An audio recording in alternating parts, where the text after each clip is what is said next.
Hello friends, మీ అందరికీ కూడా శుభం జరగాలని కోరుకుంటూ వరాలు ప్రసాదించే వరలక్ష్మి అమ్మవారి అనుగ్రహం మీ అందరి ఇంట వెల్లివిరియాలని కోరుకుంటూ శ్రావణ మాసం వరలక్ష్మి వ్రతము శ్రావణ మంగళ గౌరీ వ్రతం శుభాకాంక్షలతో మరో కొత్త వీడియోతో మీ ముందుకు వచ్చేసిందండి మన ఛానల్. మనం ఈ వీడియోలో ఈ 2024వ సంవత్సరం శ్రీ క్రోధినామ సంవత్సరం ఆగస్టు నెలలో శ్రావణ మాసం ఎప్పటి నుంచి ఎప్పటి వరకు ఉంటుంది, ఈ నెల రోజులు కూడా ఇంట్లో ఎలా పూజించుకోవాలి, ఎప్పుడు ఇంటిని శుభ్రం చేసుకోవాలి, ప్రత్యేకమైన రోజులైనటువంటి శ్రావణ మాసంలో సోమవారం, మంగళవారం, శుక్రవారం, శనివారాలలో ఈ ప్రత్యేకంగా పూజ ఎలా చేసుకోవాలి, వరలక్ష్మి వ్రతం రోజు ఎలా పూజించుకోవాలి, ఏమి నైవేద్యం సమర్పించాలి, ఏమి పఠించాలి, నెల రోజులు కుదరని వాళ్ళు ఏ రోజుల్లో చేసుకోవాలి, ఈ మాసంలో మనం చేయకూడని పనులు, చేయవలసిన పనులు ఏమిటి, ఇవన్నీ ఈ వీడియోలో చూద్దాము ఫ్రెండ్స్. లక్ష్మీప్రదమైనటువంటి శ్రావణ మాసంలో భక్తి శ్రద్ధలతో మనస్ఫూర్తిగా లక్ష్మీ అమ్మవారిని పూజిస్తే ఆ అమ్మ మన ఇంటికి వస్తుందని నమ్మకం. ఆ అమ్మ అనుగ్రహం ఉంటే మనకు అన్నింటా విజయమే చేకూరుతుంది.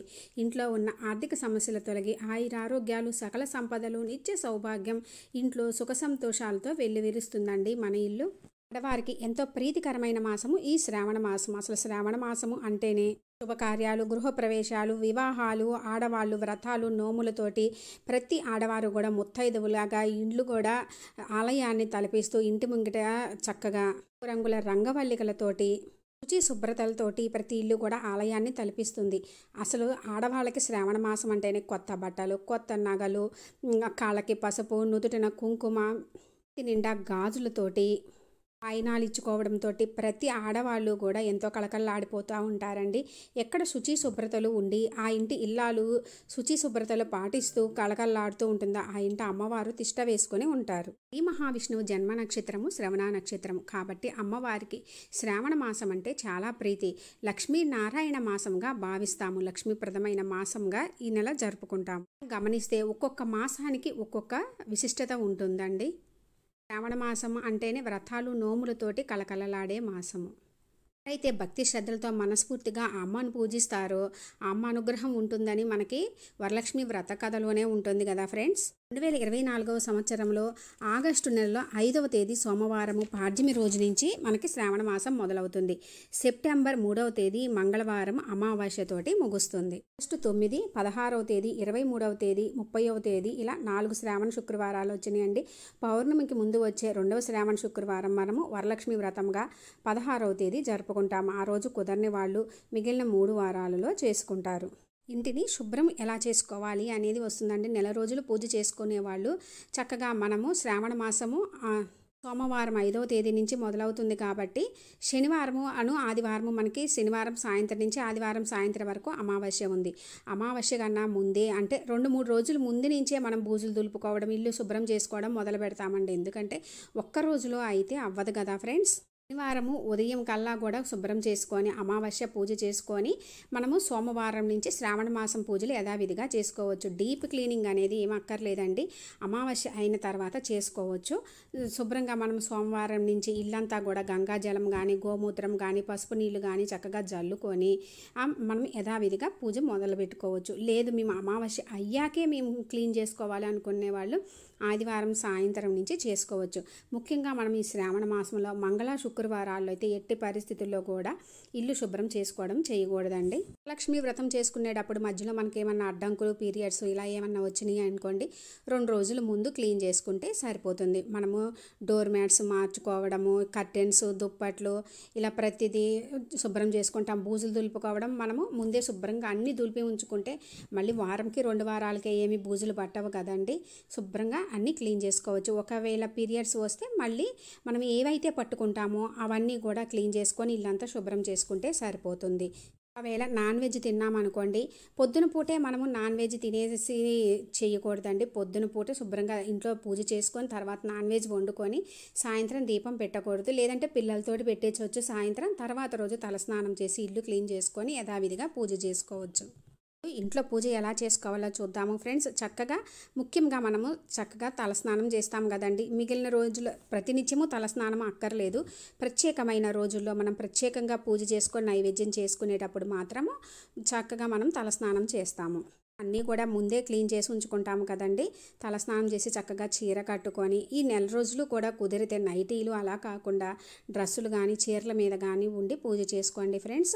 చక్కగా ఇంటి ముంగిట చక్కగా రంగవల్లికలు వేసుకోండి. గడపకి పసుపు కుంకుమలతో అలంకరించుకొని ఇంకా ప్రత్యేక రోజుల్లో కుదిరితే మామిడి ఆకులు కట్టుకోండి. అన్ని రోజుల్లో కూడా ప్రతినిత్యము మామూలుగా ముగ్గు వేసుకున్న ప్రత్యేక రోజుల్లో చక్కగా పసుపు కుంకుమలతోటి లేదా రంగులు ఉంటే కనుక రంగులు వేసుకొని అలంకరించుకోండి. ఏ ఇంటి ముందైతే గనక శుచి శుభ్రతలతోటి ఇంటి ముంగట ముగ్గు ఉండి గడపకి పసుపు కుంకుమలు ఉంటాయో అమ్మవారు తప్పకుండా ఆ ఇంటికి విచ్చేస్తారండి. ఇంటి ముంగిట అలా తల తిప్పుకోకుండా చూడాలి అనిపించేలాగా ఉంటే అమ్మవారు రాకుండా ఉంటారా మీరే చెప్పండి ఫ్రెండ్స్. ముఖ్యంగా ఈ శ్రావణ మాసంలో ముఖ్యంగా ప్రత్యేకమైన రోజుల్లో తప్పకుండా ఆడవాళ్ళు చేయవలసిన పని నుదుటిన కుంకుమ, తాళికి పసుపు కుంకుమ రాసుకోవడం, కాళ్ళకి పసుపు రాసుకోవడము, చేతి నిండా గాజులు వేసుకోవడము, ఇవన్నీ అయితే తప్పకుండా చేయాలండి. చేసి పూజ చేసుకుంటే చాలా మంచిది. మనం చేసుకునేదే నిత్య సౌభాగ్యం కోసం కాబట్టి మనము కూడా నిండు ముత్తైదువులా ఉండాలి. నెల రోజులు పూజ చేసుకునే వాళ్ళు తప్పకుండా పొద్దున్నే దీపం పెట్టుకోవడము, నిత్య దీపారాజనలాగా సాయంత్రం దీపం పెట్టుకోవడము, కుదిరితే ప్రతినిత్యం మీ ఇష్టం అండి ప్రసాదం చేసి పెట్టవచ్చు. లేదు అనుకుంటే ఏదైనా మనము ఫ్రూట్స్ కానీ లేదా బెల్లం ముక్క కానీ అలాంటివి పెట్టుకోవచ్చు. ఇంకా ప్రత్యేకమైన రోజులు ఉంటాయి కదండి. ముఖ్యంగా అయితే మంగళవారము శుక్రవారాలలో మాత్రం నైవేద్యంగా ఒక్కొక్క వారము ఒక్కొక్కటి అమ్మవారికి నైవేద్యంగా ఇష్టమైనవి పెట్టుకోండి. వరలక్ష్మి వ్రతం రోజైతే నిండుగా 9, 11 రకాలు పెట్టుకుంటాము. వరలక్ష్మి వ్రతం చేసుకునే వాళ్ళు వరలక్ష్మి వ్రతం రోజు పూజ ఎలా చేసుకోవాలి క్లియర్గా నేను అప్లోడ్ చేసిన వీడియో ఉంది ఫ్రెండ్స్. ఇంట్రెస్ట్ ఉంటే విజిట్ చేయండి. ఇదే నైవేద్యం పెట్టాలని ఏమి ఉండదండి. మన ఓపిక స్తోమతని బట్టి ఏ నైవేద్యమైనా పెట్టుకోవచ్చు. ఒక్కొక్క వారం ఒక్కొక్కటి లేదా 2 రకాలు 3 రకాలు మన ఇష్టము. వరలక్ష్మి వ్రతం రోజు కుదరని వాళ్ళు మిగిలిన 4 వారాలు ఉంటాయి కదండి వరలక్ష్మి వ్రతం చేసుకొని ఆనవాయితీ లేని వాళ్ళు ఒక్కొక్క వారము ఒక్కొక్కలాగా చక్కగా అమ్మవారిని పూజించుకోవచ్చు. ఇంకా ఇప్పుడు పూజకు కావాల్సిన అన్నీ కూడా సిద్ధం చేసుకోవాలి. దానికి చక్కగా పటాలన్నీ కూడా మనం ముందే క్లీన్ చేసి పెట్టుకుంటాము కదండి. ముందు రోజే చక్కగా పటాలకు అన్నిటికీ కూడా గంధము కుంకుమలతోటి ఇంకా పూజా సామాగ్రి మొత్తం కూడా క్లీన్ చేసుకొని గంధము కుంకుమలతోటి అలంకరించుకుంటాము. నేనైతే చక్కగా పువ్వులతోటి అలంకరించుకున్న తర్వాత నిత్య సౌభాగ్యం కోసము పసుపు కుంకుమలు ఒక బౌల్లో పెట్టుకున్నానండి. ఇంకా బౌల్లో అమ్మవారికి ఇష్టమైనటువంటి రూపాయి కాయిన్స్, వెండి పువ్వులు, గోమతి చక్రాలు పెట్టుకున్నాను. ఇంకా ఒక బౌల్ నిండా కూడా డ్రై ఫ్రూట్స్ పెట్టుకున్నాను. ఇంకొక బౌల్లో రైస్ పెట్టుకున్నానండి. ఎందుకంటే అనుగ్రహంతో మనకి అన్నింట్లో ఉండాలి కాబట్టి ధనధాన్యాలకు లోటు లేకోకుండా ఈ విధంగా 5 బౌల్స్లో 5 పెట్టుకున్నాను ఫ్రెండ్స్. పెట్టుకోవాలి అని ఏమీ లేదండి. పసుపు కుంకుమలు మాత్రం తప్పకుండా నిండుగా పెట్టుకోండి. ఇంకా నేను అమ్మవారికి కామాక్షి దీపం పెట్టుకొని అందులో ఆవు నెయ్యి వేసుకున్నాను. ఇంకా 2 దీపాలు పెట్టుకొని నువ్వుల నూనె వేసుకున్నాను. ఇంకా అమ్మవారికి తాంబూలంగా ఒక బ్లౌజ్ పీసు, 2 తమలపాకులు, ఒక్కలు, పసుపు కుంకుమ ప్యాకెట్స్, 2 ఫ్రూట్స్, పువ్వులు, ఇంకా గాజులు ఇవన్నీ కూడా అమ్మవారికి వాయినంగా నిండుగా పెట్టుకున్నానండి. మనము ఈ నెల రోజులు కాకపోయినా మంగళ శుక్రవారాల్లో అయితే తప్పకుండా ఈ విధంగా తాంబూలం పెట్టుకోండి అమ్మవారికి తప్పకుండా మాత్రం. పీస్ పెట్టుకోకపోయినా ఉత్త తాంబూలమైన పువ్వులు గాజులు అన్నీ పెట్టుకొని నిండుగా అయితే తాంబూలం పెట్టండి ఫ్రెండ్స్. స్వామి అమ్మవారిని ఇరువురిని పూజిస్తేనే అమ్మ అనుగ్రహం కలుగుతుందండి. వారిని ఎలా అలంకరించాలి ఇంకా క్లియర్గా నేను అప్లోడ్ చేసిన చిన్న షార్ట్ వీడియో ఉంది ఫ్రెండ్స్. ఇంట్రెస్ట్ ఉంటే విజిట్ చేయండి. అమ్మవారిని అలా అలంకరించుకొని చూస్తుంటే ఎంత ముద్దుగా అందంగా ఉందో కదా ఫ్రెండ్స్. అమ్మవారు అలానే చూడాలనిపిస్తుంది. పూజ చేసుకునేటప్పుడు వాళ్ళ చెట్టుకి పూసిందని ఒక మందార పువ్వు తెచ్చిచ్చారండి. ముద్ద మందారం ఎంత ముద్దుగా ఉందో అమ్మవారికి పెడితే. ఇంకా నేను శ్రీ మహావిష్ణువు లక్ష్మీ అమ్మవారి చిన్న చిన్న విగ్రహాలు ఉన్నాయండి. ఆ విగ్రహాలను కూడా చక్కగా ఒక ప్లేట్లో పెట్టుకొని కాయిన్స్ మీద స్వామి అమ్మవారిని పెట్టుకొని అలంకరించుకున్నాను. నైవేద్యంగా అయితే పరమాన్నం చేసి పెట్టుకున్నాను ఫ్రెండ్స్. ఇట్లానే ఏం కాదండి, ఫ్రూట్స్ అయినా పెట్టుకోవచ్చు. ఇది సిద్ధం చేసిన తర్వాత చక్కగా దీపం వెలిగించుకొని అమ్మవారికి సంకల్పం చెప్పుకోండి. అమ్మ ఈ నెల రోజులు కూడా ఎటువంటి అడ్డంకులు లేకుండా నీ మీదే మనసు నిలిపి నేను పూజ చేసుకోవాలి అని చెప్పి అనుకొని అమ్మవారికి చక్కగా నమస్కరించుకొని దీపం వెలిగించుకోవాలి. ముందుగా దీపాలు వెలిగించి తర్వాత కామాక్షి దీపం వెలిగించుకోవాలి. అగ్గిపెట్టితో వెలిగించకూడదండి. నెల రోజులు ఆపకుండా నిష్టగా నియమంగా చేసుకునే వాళ్ళైతే అమ్మ నెల రోజులు ఎటువంటి అడ్డంకులు లేకుండా ఉండాలని చెప్పి మనస్ఫూర్తిగా సంకల్పం చెప్పుకోవాలి. అలాంటి వాళ్ళు ఉపవాసం ఉండాలా అంటే ఉపవాసం ఉండాలి అనుకునే నియమమేమీ లేదండి. పూజ అయ్యే వరకు ఉండకుండా ఉండి ఆ తర్వాత మనము భుజించవచ్చు, లేదా ఒంటిపూట భోజనం చేసి సాయంత్రం అల్పాహారం తీసుకోవచ్చు. ఇష్టగా నియమంగా చేసుకునే వాళ్ళు మంచం మీద పడుకోకూడదండి, నేల మీద పడుకోవాలి. అయితే ఇప్పుడున్న హెల్త్ ఇష్యూస్ వల్ల పడుకోలేని వాళ్ళు మంచం మీద మంచి బెడ్షీట్ వేసుకొని పడుకోవచ్చు. ముందుగా ఎటువంటి విఘ్నాలు లేకుండా చేయి స్వామి ఈ శ్రావణ మాసంలో అన్నింటా విజయం చేకూర్చమని ముందుగా గణనాథిని పూజించుకొని గణపతి అష్టోత్తరము చదువుకొని స్వామివారికి పువ్వులు అక్షింతలతో పూజించుకొని దీపం చూపించి ఇప్పుడు స్వామివారికి నైవేద్యంగా ఏదైనా సరే ఫ్రూట్ కానీ లేదు అనుకుంటే ఏ చిన్న బెల్లం ముక్క కానీ పెట్టవచ్చండి.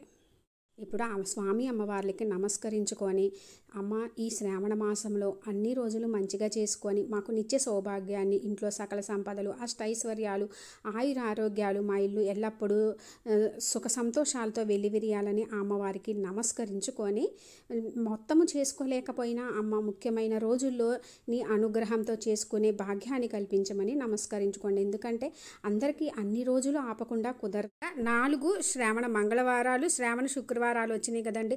ఒక్కొక్క వారం అమ్మవారిని ఒక్కొక్కలాగా అలంకరించుకొని పూజించుకోవచ్చు. ఒక వారం గాజులతో, పువ్వులతో, కదంబ పువ్వులతో, 1 రూపీ కాయిన్స్ తోటి, వెండి పువ్వులతోటి అలంకరించుకోవచ్చు. ఇంకా అమ్మవారికి పంచామృతాలతోటి లేదా పాలతోటి అభిషేకము, అందులో అమ్మవారు పాల సముద్రం నుంచి వచ్చారు కదండి, పాలతోటి చక్కగా అభిషేకం చేసుకోవచ్చు. ఇంకా ముఖ్యంగా మనము ఈ శ్రావణ మాసంలో ఒక్క వారమైనా కుంకుమ పూజ చేసుకుంటే మంచిదండి. మనకి ఆలయాల్లో కూడా విశేషంగా కుంకుమ పూజలు నిర్వహిస్తారు, అక్కడైనా పాల్గొవచ్చు. నెల రోజులు కూడా మనము ఏమిటంటే ఫస్ట్ రోజు నుంచి కూడా ఒక తమలపాకు కానీ ఏదైనా బౌలు కానీ వెండిది పెట్టుకోండి, లేదు అనుకుంటే రాగి ఇత్తడిది పెట్టుకోండి. విగ్రహం లేకపోయినా అమ్మవారి ముందు పెట్టుకొని మొదటి రోజు నుంచి రోజు కూడా అమ్మవారిది ఓం శ్రీ మాత్రే నమః అని అట్లీస్ట్ 108 సార్లు కాకపోయినా 11 సార్లు అలా కానీ, లేదా అమ్మవారికి సంబంధించిన ఏదైనా చదువుకుంటూ కానీ కుంకుమ సమర్పించుకుంటూ కుంకుమ పూజ చేసుకోండి. అన్ని రోజులు కుదరకపోయినా మంగళవారము, శుక్రవారాలలో చేసుకోండి. అలా చేసుకున్న కుంకుమని చక్కగా ఉంచుకొని మనము సంవత్సరం అంతా కూడా పెట్టుకున్న మంగళసూత్రానికి నుదుటిన ఇంట్లో అందరూ పెట్టుకుంటే కూడా చాలా మంచిది ఫ్రెండ్స్. మంగళ శుక్రవారాల్లో ఈ శ్రావణ మాసంలో నిమ్మ దీపాలు ఆలయాల్లో వెలిగిస్తే సాయంత్రం పూట మంచిదండి. శుక్రవారం ఉదయం పూట, మంగళవారం సాయంత్రం పూట వెలిగిస్తారు. ఆలయాల్లోనే వెలిగిస్తారండి, ఇంట్లో కాదు. చక్కగా అమ్మవారిని ఒక్కొక్క వారం ఒక్కొక్కలాగా అలంకరించుకోండి. నేనైతే అమ్మవారిని ఈ విధంగా అలంకరించుకొని చేసుకుంటున్నాను. అమ్మవారిని పువ్వులు, అక్షింతలతోటి, ఇంకా వెండి పువ్వులతోటి, స్వామివారిని తులసి దళాలతోటి, అక్షింతలతోటి, పువ్వులతోటి ఈ విధంగా చక్కగా పూజ చేసుకుంటూ అన్నీ చదువుకుంటూ అన్నీ సమర్పిస్తూ, అంటే మనము ఏమి సమర్పిస్తున్నామో పుష్పాన్ని సమర్పయామి, అక్షతాన్ని సమర్పయామి, నైవేద్యం సమర్పయామి, ధూపం సమర్పయామి, అట్లా ప్రతి ఒక్కటి కూడా సమర్పయామి అనుకుంటూ సమర్పించుకోవాలి. వారికి సంబంధించినవి కూడా ఏదో ఒకటి చదువుకుంటూ సమర్పించుకోవాలి. ఇంకా శివపార్వతుల్ని పూజించుకోవాలండి. మంగళవారం అయితే పసుపు గౌరమ్మని చేసుకొని పూజించుకోవచ్చు, లేదంటే పార్వతీ పరమేశ్వర్లని చక్కగా పూజించుకోండి. మనము మంగళవారం రోజు మంగళ గౌరీ నోములు నోసుకుంటారండి. ఇంత ఆర్భాటంగా చేసుకోవాలా, ఇంతే చేసుకోవాలా కాదండి. అమ్మవారికి పుష్పాలు సమర్పించి భక్తి శ్రద్ధలతో మనస్ఫూర్తిగా మనము తోచింది ఏ నైవేద్యం పెట్టి మనము భక్తిగా చదువుకున్న అమ్మ అనుగ్రహం తప్పకుండా కలుగుతుంది ఫ్రెండ్స్. ఇంకా ధూపం వేసుకోవాలండి. మనము ఈ శ్రావణ మాసంలో ప్రతినిత్యము లేదా మంగళ శుక్రవారాల్లో సాయంత్రం 6-7 మధ్యలో గనక మనము ఇంటి నిండా ధూపం గనక వేసుకుంటే గనక ఇంట్లో ఉన్న నెగిటివ్ ఎనర్జీ అంతా పోతుంది. ఇంకా మనము ఒక వారము ఉప్పు దీపం కూడా పెట్టుకోవచ్చు ఫ్రెండ్స్. చక్కగా ఉప్పు దీపం పెట్టుకోండి. ఉప్పు దీపం ఎలా పెట్టుకోవాలి, అమ్మవారికి కుంకుమ పూజ, పంచామృతాలతోటి అభిషేకము ఎలా చేయాలి, ఇవన్నీ కూడా క్లియర్గా నేను అప్లోడ్ చేసిన వీడియోస్ ఉన్నాయి ఫ్రెండ్స్. అవన్నీ కూడా డిస్క్రిప్షన్లో, ఎండ్ స్క్రీన్స్లో ఇస్తాను. ఇంట్రెస్ట్ ఉంటే విజిట్ చేయండి. కామాక్షి దీపం దగ్గర కూడా పువ్వుల అక్షింతలతోటి పూజించుకొని చక్కగా ధూపం వేసుకొని ధూపదీప నైవేద్యాలు సమర్పించుకొని కొబ్బరికాయ కొట్టుకోండి. తాంబూలం అయితే తప్పకుండా పెట్టుకోండి. కొబ్బరికాయ కొట్టుకొని అమ్మవారికి సంబంధించింది ఏదైనా సరే పెద్దగా చదువుకోండి. ఎందుకంటే అమ్మవారికి శబ్దం అంటే చాలా ప్రీతి అండి. ఎక్కడ అమ్మవారి మనము నిండుగా గాజులు వేసుకొని అమ్మవారికి హారతి ఇస్తూ ఏమన్నా సమర్పిస్తూ చేస్తూ ఉంటే ఆ సౌండ్కి అమ్మవారు వస్తారు అని చెప్తారు. ఓ భాగ్యలక్ష్మీ రావమ్మ అమ్మా సౌభాగ్యలక్ష్మీ రావమ్మ నుదుట కుంకుమ రవిబింబముగా కన్నుల నిండుగా కాటుక మెరియగా కాంచిన హారము గళమున మెరియగా పీతాంబరముల శోభలు నిండగా సౌభాగ్యలక్ష్మీ రావమ్మ అమ్మా సౌభాగ్యలక్ష్మీ రావమ్మ. చక్కగా అమ్మవారికి హారతి ఇచ్చుకోవాలండి. హారతి ఇచ్చుకొని ఇంట్లో అందరూ కూడా హారతి తీసుకోండి. ఈ విధంగా పొద్దున పూజ, సాయంత్రం కూడా ఇంట్లో దీపం పెట్టుకుంటే మంచిదండి. పొద్దున సాయంత్రం నెల రోజులు పెట్టుకోండి. కుదరని వాళ్ళు మిగిలిన రోజుల్లో విశేషమైన రోజులు ఉన్నాయి కదండి. సోమవారం, శనివారం, మంగళవారం, శుక్రవారాలలో చేసుకుంటాము. వరలక్ష్మి వ్రతం చేసుకునేటప్పుడు పూజ ఎలా చేసుకోవాలి కూడా నేను అప్లోడ్ చేసిన వీడియో ఉంది ఫ్రెండ్స్. ఆ రోజు చక్కగా మనము కలశం పెట్టుకునే వాళ్ళు కలశం పెట్టుకుంటారు. కలశం ఆనవాయితీ లేని వాళ్ళు చక్కగా ప్రతి వారం ఈ విధంగా ఒక్కొక్క వారం ఒక్కొక్కలాగా చేసుకోండి. ఇంకా వాయనం ఎలా ఇవ్వాలి, తోరం ఎలా ఇవ్వాలి అవన్నీ కూడా నేను అప్లోడ్ చేసిన వీడియోస్ ఉన్నాయి ఫ్రెండ్స్. మనము ఈ శ్రావణ మాసంలో ఎవరినైనా సరే లక్ష్మీ అమ్మవారిగా భావించి వాళ్ళని ఇంటికి పిలిచి నుదుటిన కుంకుమ, తాళికి పసుపు కుంకుమ ఇచ్చి కాళ్ళకి పసుపు రాసి తాంబూలం ఇస్తే మంచిదండి. మనము బ్లౌజ్ పీసు, చీర ఇలా ఏవైనా ఇవ్వచ్చు. లేదు అనుకుంటే ఉత్త తాంబూలం అయినా సరే శనగలు పెట్టి ఇచ్చినా మంచిది. వరలక్ష్మి వ్రతం రోజు చేసుకునే వాళ్ళు ఆ రోజు ఇచ్చుకుంటారు. అలా వరలక్ష్మి వ్రతం ఆనవాయితీ లేని వాళ్ళు పూజ చేసుకొని ఎవరినైనా సరే పిలిస్తే మంచిది. ఇంకా కుదిరితే ప్రతి వారము అట్లీస్ట్ ఒక్కళ్ళు ముగ్గురిని పిలిచి ఇస్తే మన ఇంటికి అమ్మవారు వచ్చే వాళ్ళని లక్ష్మీ స్వరూపంగా భావించి ఇవ్వాలి. అలా భావించి వాళ్ళతో అక్షింతలు వేయించుకుంటే ఆ అమ్మే వచ్చి మనల్ని ఆశీర్వదించినట్టు అండి. ఈ మాసంలో మనం ముఖ్యంగా చేయవలసిన పనులు ఇంటిని శుచి శుభ్రతలతోటి ఉంచుకోవడం, ఇంటి ముంగిట ముగ్గు వేసుకోవడము, ఆడవాళ్ళు నిండు ముత్తైదువులాగా ఉండడము, ఎవరితో గొడవలు లేకుండా చక్కగా ఉండడం, ఎవరైనా తాంబూలానికి పిలిస్తే వెళ్ళి తీసుకోవడము, మనము అందరినీ ఇంటికి పిలిచి తాంబూలం ఇవ్వడము, ఇలా చేయాలండి. చేయకూడని పనులు. ఎవరైనా తాంబూలానికి పిలిస్తే వెళ్ళకోకుండా ఉండకూడదు. అది తక్కువ వాళ్ళైనా ఎక్కువ వాళ్ళైనా సరే వెళ్ళాలి తప్పకుండా. ఎవరితోటి గొడవలు పడుకోకుండా ఇంట్లో ఎల్లప్పుడూ సుఖ సంతోషాలతో ఉండేట్లు చూసుకోవాలి. ఇంట్లో తులసి అమ్మవారి కోట ఉంటే కనుక తప్పకుండా తులసి అమ్మవారికి, ఎందుకంటే సకల దేవతలు కొలువైనటువంటి లక్ష్మీ అమ్మవారు కదండి తులసి అమ్మవారు. అక్కడ ఉదయము సాయంత్రం దీపం ఉంచండి. మన ఇల్లు ఎల్లప్పుడూ సుఖ సంతోషాలతోటి ఉంటుంది. తెలిసింది కదా ఫ్రెండ్స్, శ్రావణ మాసంలో నెల రోజులు ఇంకా ముఖ్యమైన విశేషమైన శ్రావణ మంగళ, శుక్రవారాలు, సోమవారం, శనివారాలలో పూజ ఎలా చేసుకోవాలి అని ఇంకా మీకు ఏమైనా డౌట్స్ ఉంటే కామెంట్ సెక్షన్లో అడగండి, రిప్లై ఇస్తాను. నా ఈ వీడియో మీకు కొంచెమైనా యూజ్ అయినట్లు అనిపిస్తే లైక్ చేయండి, షేర్ చేయండి, కామెంట్ చేయండి, సబ్స్క్రైబ్ చేసుకోండి. పక్కనే ఉన్న బెల్ ఐకాన్ క్లిక్ చేసినట్లయితే నేను అప్లోడ్ చేసిన ప్రతి వీడియో మీకు నోటిఫికేషన్ వస్తుంది ఫ్రెండ్స్. లక్ష్మీప్రదమైన శ్రావణ మాసంలో వరాలు ప్రసాదించే వరలక్ష్మి అమ్మవారిని భక్తి శ్రద్ధలతో మనస్ఫూర్తిగా పూజించుకొని ఆ అమ్మ అనుగ్రహంతో ప్రతి ఇంట సకల సంపదలు, అష్ట ఐశ్వర్యాలు, సుఖ సంతోషాలతో పొంగి పొర్లాలని కోరుకుంటున్నాను ఫ్రెండ్స్. Thanks for watching.